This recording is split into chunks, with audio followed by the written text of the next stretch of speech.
Hello everyone, welcome to GATE Academy and Advait Education. जैसा कि आप थंबनेल में देख रहे हैं, introduction of theory of structure for all SSC JE and state JE exams. So इसके पहले मैंने एक सर्वेइंग का आपको इंट्रोडक्शन वीडियो प्रोवाइड करा है। यहाँ पर मैं थ्योरी ऑफ स्ट्रक्चर सब्जेक्ट भी लूंगा आपका, और उसका मैं लेकर के आया हूँ इंट्रोडक्शन वीडियो। सो इस वीडियो में हम जानेंगे कि हम जो थ्योरी ऑफ स्ट्रक्चर सब्जेक्ट को है वो एसएससी और अदर स्टेट जेई एग्जाम के पॉइंट ऑफ व्यू से किस प्रकार से हम टॉपिक्स को कवर करेंगे। ठीक है, सो स्टार्ट करते हैं हम। यदि आप सिलेबस की बात करोगे तो ये एसएससी की जो वेबसाइट है, एसएससी जेई का जो वेबसाइट पर सिलेबस है वो theory of structure, structural engineering में थ्योरी ऑफ स्ट्रक्चर के नाम से, जो कि आपको स्क्रीन पर दिख रहा है। ठीक है, ये कॉम्बिनेशन है, स्ट्रेंथ ऑफ मटेरियल और थ्योरी ऑफ स्ट्रक्चर दोनों का कॉम्बिनेशन है। तो स्ट्रेंथ ऑफ मटेरियल का आपको इंट्रोडक्शन वीडियो वेणुगोपाल सर के द्वारा मिल चुका है। यहाँ पर हम देखने वाले हैं कि हम थ्योरी ऑफ स्ट्रक्चर में कौन कौन से टॉपिक्स कवर करेंगे। सो ये जो सिलेबस आपको स्क्रीन पर दिख रहा है ये आपको वेबसाइट पर मिल जाएगा। ठीक है, अब इसको हमें कैसे डील करना है इसकी मैं बात करता हूँ। तो पूरे सिलेबस को मैंने यहाँ पर 5 चैप्टर्स में डिवाइड करा हुआ है। पहला चैप्टर का आपको नाम दिख रहा होगा, determinacy, indeterminacy and stability of structure. तो इस टॉपिक में हम क्या पढ़ेंगे, इसमें हम पढ़ेंगे कि कौन सा स्ट्रक्चर स्टैटिकली डिटर्मिनेट है, कौन सा स्ट्रक्चर स्टैटिकली इनडिटर्मिनेट है। यदि वो स्टैटिकली इनडिटर्मिनेट है तो उसकी डिग्री ऑफ इनडिटर्मिनेसी कितनी होगी, कैसे हमें डिटरमाइन करना है, कौन कौन सी मैथड से डिटरमाइन करने की, डायरेक्ट मैथड कौन सी है, फॉर्मूला बेस्ड मैथड कौन सी है, कौन सी मेथड के थ्रू हम मिनिमम से मिनिमम टाइम में उस स्ट्रक्चर की डिटर्मिनेसी निकाल सकते हैं, स्टैटिक भी निकाल सकते हैं, हम काइनेमेटिक इनडिटर्मिनेसी भी निकाल सकते हैं। ठीक है, सो ये वाला डिस्कशन वाला पार्ट रहने वाला है हमारे, जिसमें हम बीम्स भी देखेंगे, हम उसमें फ्रेम्स भी देखने वाले हैं, और उसमें हम ट्रसेस भी देखने वाले हैं। ट्रसेस की स्टैटिक काइनेमेटिक, बीम की स्टैटिक काइनेमेटिक और फ्रेम की स्टैटिक काइनेमेटिक, ये पूरी डिटर्मिनेसी वाला पार्ट में हम कवर करेंगे। साथ ही हम देखेंगे कि स्टेबिलिटी ऑफ स्ट्रक्चर, कोई सा स्ट्रक्चर कब अनस्टेबल होता है, कब स्टेबल रहता है, क्या कंडीशंस होती हैं स्टेबिलिटी और अनस्टेबिलिटी डिटरमाइन करने की, किस स्ट्रक्चर को हम मैकेनिज्म कहते हैं, कौन कौन से फॉर्मुलेज यूज किए जाते हैं। सो ये वाला जो पार्ट रहेगा वो हमारा रहेगा चैप्टर फर्स्ट में। उसके बाद सेकंड चैप्टर की हम बात करें तो method of structure analysis indeterminate structure. So indeterminate structure में मेथड्स, कौन कौन सी मेथड के थ्रू आप इनडिटर्मिनेट स्ट्रक्चर को एनालाइज करते हैं। तो यहाँ पर हम ब्रॉडली 2 कैटेगरीज में डिवाइड करते हैं। पहली कैटेगरी होती है आपकी फोर्स मेथड और दूसरी कैटेगरी होती है आपकी इक्विलिब्रियम मेथड। तो फोर्स मेथड को हम फ्लेक्सिबिलिटी मेथड भी कहते हैं, और वो क्यों कहते हैं ये हम रीजन देखेंगे उसमें।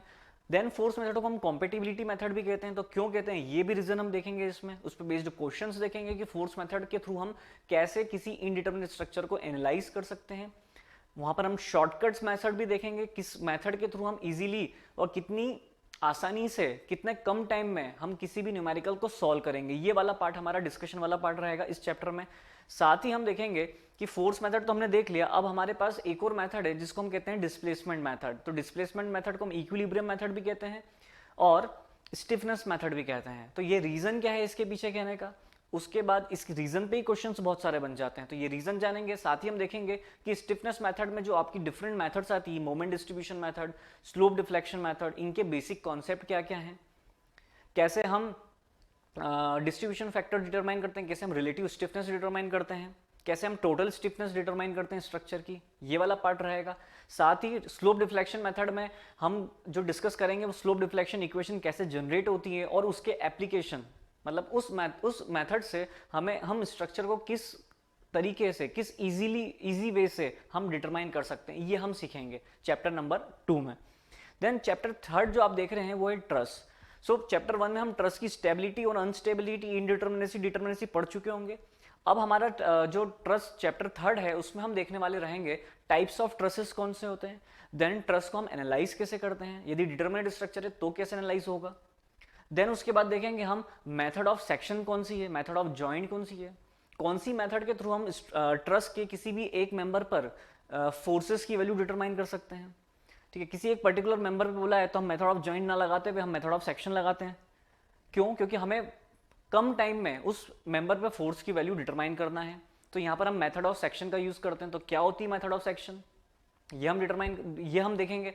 जो हम कट सेक्शन लगाते हैं उसकी प्रॉपर्टीज क्या क्या होती हैं, property in the sense cut section हम कैसे डिसाइड करते हैं, ये हम देखने वाले रहेंगे इस चैप्टर में। Clear. Then chapter number 4 influence line diagram. अब इन्फ्लुएंस लाइन डायग्राम मतलब एक ग्राफिकल रिप्रेजेंटेशन फोर्स का। अब ये क्या होता है ये हम देखेंगे। इसमें हम देखते हैं कि कोई भी एक मूविंग लोड है, यदि मूविंग लोड किसी स्ट्रक्चर के ऊपर से मूव कर रहा है तो स्ट्रक्चर में क्रिटिकल कंडीशन कहाँ फॉर्म होती है, और यदि क्रिटिकल कंडीशन फॉर्म हो चुकी है तो उसका मैग्नीट्यूड क्या होगा, मैक्सिमम शेयर कहाँ डेवलप होगा, मैक्सिमम बेंडिंग मोमेंट कहाँ डेवलप होगा और कितने मैग्नीट्यूड में डेवलप होगा। ये हम देखने वाले रहेंगे कि स्ट्रक्चर यदि डिटर्मिनेट है तो उसका आईएलडी कैसा बनेगा, किस रिएक्शंस के लिए उसका आईएलडी कैसे बनेगा, शेयर फोर्स के लिए उसका आईएलडी कैसे बनेगा, बेंडिंग मोमेंट्स के लिए। सो ये वाला डिस्कशन वाला पार्ट रहेगा हमारा चैप्टर नंबर 4 में। देन चैप्टर नंबर 5 जो आपको दिख रहा है वो है आर्चेस।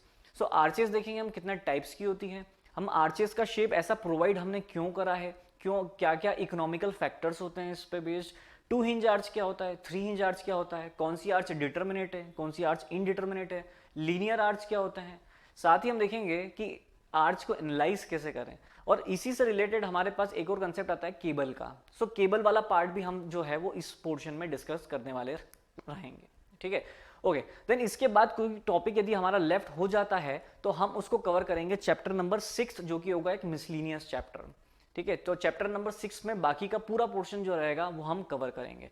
सो यहाँ पर मैंने आपको पूरा एक इंट्रोडक्शन दिया कि हम स्ट्रक्चर एनालिसिस को कैसे डील करने वाले हैं इस अपकमिंग कोर्स एसएससी जेई के लिए या ऑल स्टेट जेई एग्जाम के लिए, ठीक है।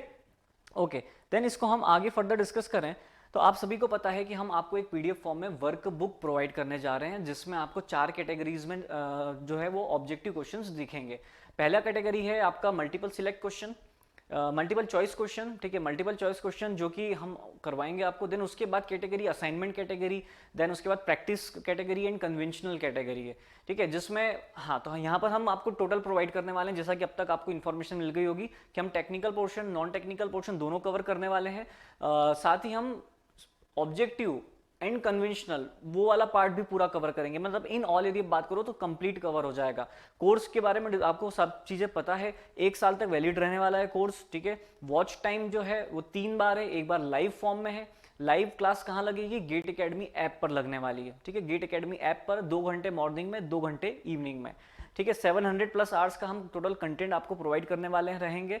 क्लियर है, मतलब एक दिन में आपको 4 घंटे देना है। तो एक बार तो आप लाइव फॉर्म में देख पाओगे क्लास को, उसके बाद 2 बार रिकॉर्डिंग फॉर्म में आप देख पाओगे नॉर्मल स्पीड पे, ठीक है। तो कहीं पर आपकी क्लास मिस हो जाती है तो आप रिकॉर्डेड फॉर्म में आप देख सकते हैं। इसके अलावा हम आपको जो प्रोवाइड करेंगे वो देखो, जो वर्कबुक रहेगी उसमें ये डिफरेंट एग्जाम्स के जो हैं वो क्वेश्चंस रहने वाले हैं, जो कि आपको स्क्रीन पे दिख रहा होगा। एसएससी के क्वेश्चंस रहेंगे, आरआरबी के क्वेश्चंस रहने वाले हैं, डीडीए, ठीक है, Delhi development authority, then DMRC, ISRO, DRDO, NBCC, और ये बाकी जो भी आपको स्क्रीन पे दिख रहा है ये सारे एग्जाम्स जो हैं इनके क्वेश्चंस हमने वहां पर उस वर्कबुक में इंक्लूड करे हैं, ठीक है। इससे हम एसएससी की प्रिपरेशन तो करें ही करें, साथ में इन एग्जाम्स की प्रिपरेशन भी हमारी होती रहेगी। क्लियर है। सो यदि आप कोर्स परचेस करते हैं तो आपको एक सेपरेट टेलीग्राम ग्रुप भी प्रोवाइड किया जाएगा, जिसमें यदि आपको कोई क्वेरी है, यदि आप डायरेक्ट इंटरेक्ट करना चाहते हैं फैकल्टी से तो आप वहां पर क्वेरी भेज सकते हैं, डायरेक्ट इंटरेक्ट कर सकते हैं, ठीक है। जो भी आपके डाउट है वो आप पूछ सकते हैं, ठीक है। कोर्स की वैलिडिटी 1 साल रहने वाली है इस कोर्स की। ऑफर चल रहा है अभी 10 मार्च तक ऑफर है, 11 मार्च से क्लास स्टार्ट होने जा रही है। 10 मार्च तक के ऑफर है, 7000 रुपीज इंक्लूडिंग जीएसटी में पूरा कोर्स अवेलेबल है। यदि इसके बाद यदि आप बुक करते हो तो आपको हाइक देखने को मिलेगा प्राइस में, ठीक है। सो सारी इंफॉर्मेशन मैंने आपको दे दी है। इसके अलावा ये कोर्स जैसा कि मैंने इन्फॉर्म कर दिया है आपको 10 मार्च तक जो है वो है वैलिड है, मतलब अब आपके पास टाइम कम है डिसाइड करने के लिए। सारे इंट्रोडक्शन वीडियो हमने प्रोवाइड कर दिए हैं, कौन सा फैकल्टी कौन सा सब्जेक्ट पढ़ाने वाले हैं, क्या क्या टॉपिक्स डील करेंगे, ये सारा प्रोवाइड हम आपको कर चुके हैं, जिससे कि आपको डिसीजन लेने में ईजी हो जाए, ठीक है। सो ये आपका इंट्रोडक्शन वीडियो था स्ट्रक्चर एनालिसिस, जिसको हम थ्योरी ऑफ स्ट्रक्चर भी कहते हैं। Okay, thank you.